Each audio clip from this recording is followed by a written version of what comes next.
Hello, I am Kurt from IamCasper.com and welcome to this quick video tutorial on my Instagram workflow.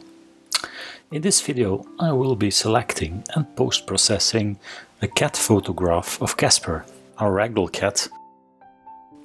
And of course you will be able to see the result of my workflow on Casper's Instagram account, which is at Ragdoll_Casper. Because after the post-processing I will post this picture to Casper's Instagram account. All the links will be available in the comment section of this video.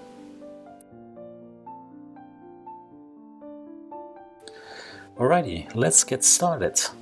As you can see, I have imported a set of pictures of Casper I took a couple of minutes ago. In the library mode, you can quickly preview all the pictures and scroll through them if you want to select one of the pictures you like to post. I always set ratings to the best ones, or the ones of which I think they are definitely good enough to do something with later.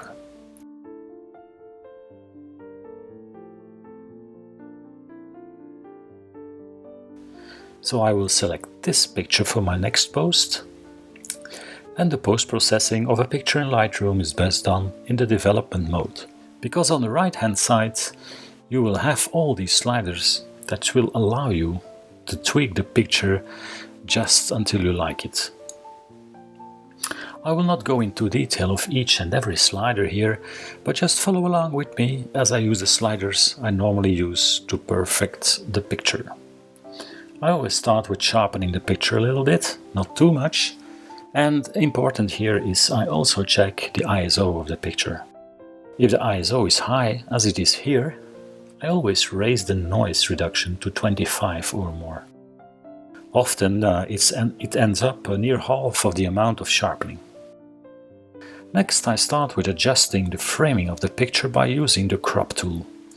I look to exclude all unnecessary stuff, and mainly it is my aim to respect the rule of thirds principle as much as possible. If you are unfamiliar with the rule of thirds, you definitely must check my website for more explanations. Or you can also join my free cat photography email course for more detailed explanations. The most important sliders are in the basic section. And what I do isn't exact science, but I adapt the settings of the picture to my personal liking, and some general rules for pictures that tend to be received well by the majority of the viewers. And you can ask yourself, how exactly do I know? By experience a little bit, and you can also see in Instagram which pictures do better than other. The instant feedback of all the pictures I have posted so far gave me a lot of knowledge on the characteristics of each picture that I should be aiming for. So I adapt and see the result of changing the exposure, the contrast, the shadows and the highlights, vibrance, and of course also the clarity. And as you can see on the screen, when you change a slider, you can immediately see the result on your picture. That's very nice, isn't it? If you don't like it, you change it back immediately.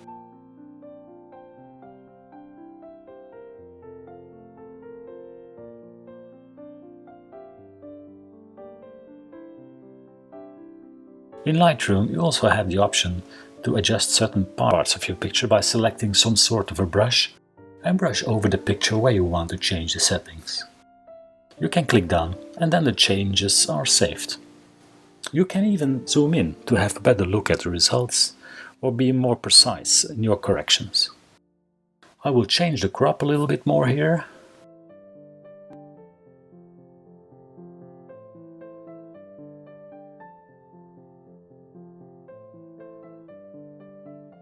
Okay, that's better, and done.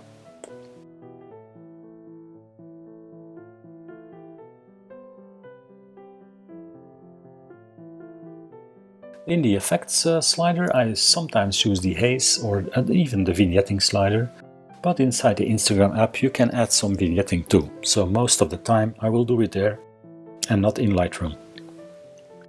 Another very powerful tool in Lightroom is that you have separate sliders for most of the important colors. This allows you to add more or less saturation to the specific color ranges. But in this picture the colors are just fine. So I will leave it like this. Maybe just a little bit more exposure here, because people love well-lit pictures more than dark pictures.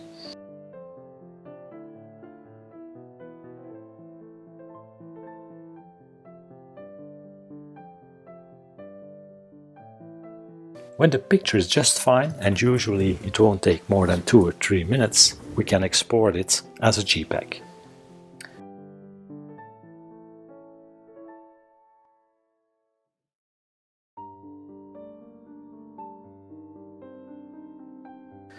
I have made a preset export setting for Casper's Instagram, so I will just select it here in the preset list, and as you can see, you can define the folder destination of the picture next to a lot of other settings such as the name, the size, the resolution and so on.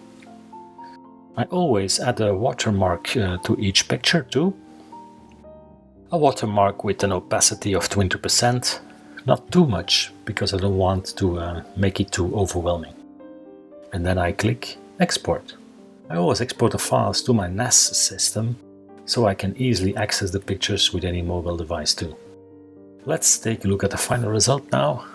Okay, and usually as you as you check the final result, I zoom in on the eyes to see if they are nice and sharp. And that's the case here. That is all for Lightroom now, and the next step is to post the picture to Instagram.